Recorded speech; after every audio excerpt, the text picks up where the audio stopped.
Gabi na at malapit na ang Kapaskuhan nang magdesisyon sina Mara, Rico at Liza na magkarolin sa baryo. Bitbit nila ang kanilang gitara at tambol, handang maghatid ng musika at kasiyahan. Masaya silang nagtatawanan at umaasang makakakuha ng kaunting perang mapaghahatian. Kung marami tayong makukuhang pera ngayon, makakabili na tayo ng mga gusto natin, biro ni Rico. Shh! Baka may makarinig, paalala ni Mara habang tumitingin sa paligid. Ang kalsada sa labas ng baryo ay tahimik. Walang nakagalang mga aso, walang taong nagkwekwentuhan sa labas at ang mga bintana ng bahay ay nakasara na. Habang lumalayo sila sa sentro, napansin nilang iba ang paligid. Ang karaniwang bahay ay tila napalitan ng mga lumang bahay na nabubulok. May sirang bintana at yero na kalawingin. Ang hangin ay malamig at mabaho. Amoy lupa at lumang dahon at may kakaibang katahimikan na nakakakilabot. Parang hindi natin napapansin. Parang nag-iisa tayo sa kalsadang ito, bulong ni Liza. Relax lang. Konting lakad lang makakabalik na tayo sa lugar natin, sagot ni Mara. Ngunit ramdam niyang nanginginig ang katawan niya sa takot. Biglang may napansin silang matandang babae sa gilid ng daan. Nakasuot siya ng sirang damit, may basket ng prutas at nakangiti sa kanila. Mga bata, gusto niyo bang mga rolling sa akin? Wika ng matanda. Lumapit si Liza, sabik sa pwedeng mapamaskuhan. Opo, salamat po. Ngunit bago pa man siya magsimulang makakanta ay nagbago na ang mukha ng matanda. Ang mga mata nito ay nanlilisik at kulay pula, at ang bibig nito ay biglang lumaki at bumukas.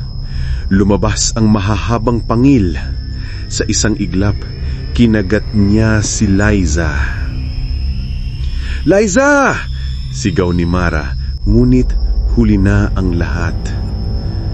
Nagulat at natakot sina Mara at Rico. Tumakbo sila palayo, ngunit tila nagbago ang daan at mas lalo pa silang naligaw. Ang mga puno ay nagmistulang tunel. Bawat liko ay mas madilim kaysa sa huli. Ang kanilang mga tinig ay nawala sa katahimikan at tila may mabibigat na anino na sumusunod sa bawat hakbang nila. Habang tumatakbo sa madilim na daan, si Rico ay nadapa sa putik. Mara, tulungan mo ako! Habang tinutulungan siya, bigla siyang hinila pababa. Isang malamig na kamay ang humawak sa kanyang mga paa at bago siya makasigaw, ang aswang na matandang babae ay muling nagpakita at linamon siya sa dilim. Natira si Mara, nanginginig at walang laban. Tumakbo siya ng walang direksyon, sinusubukang hanapin ang liwanag o kahit anong palatandaan ng kaligtasan. Sa bawat tunog ng sanga at dahon, tumitigil siya, takot na baka masundan siya. Sa gitna ng isang lumang sementeryo, narinig niyang tunog ng tawa. Isang malalim, malupit na tawa na hindi pang tao.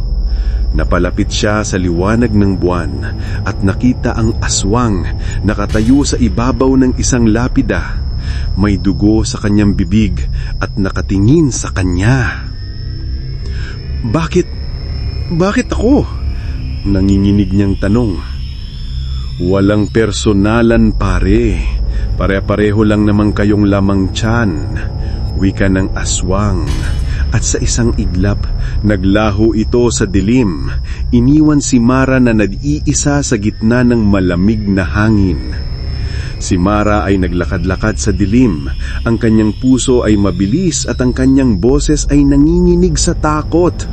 Tingin niya ay busog na ang aswang at makakaligtas na siya. Kailangan na lang niyang makakita ng mga taong sasaklolo sa kanya. Sa kanyang paglalakad sa kawalan ay nakakita siya ng isang lumang bahay. Ang bintana ay bahagyang bukas at may liwanag sa loob.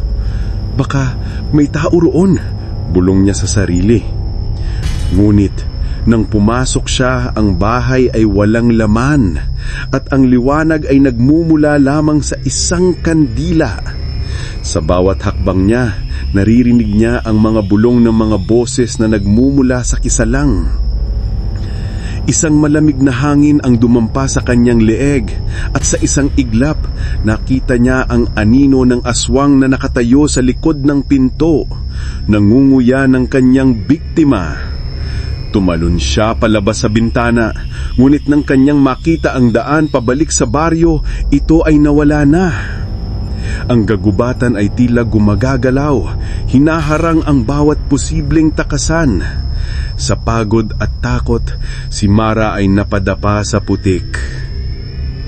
Gayunpaman, narinig niya ang tinig ng kanyang mga magulang na hinahanap siya sa di kalayuan.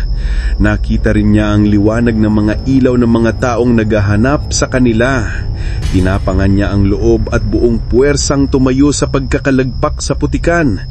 Ilang dipa na lang at makakamta na niya ang kaligtasan. Buong lakas siyang huminga ng malalim para makasigaw ng tulong.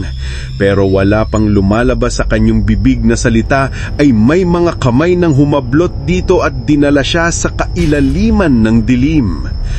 Kinabukasan, natagpuan ang baryo na tahimik.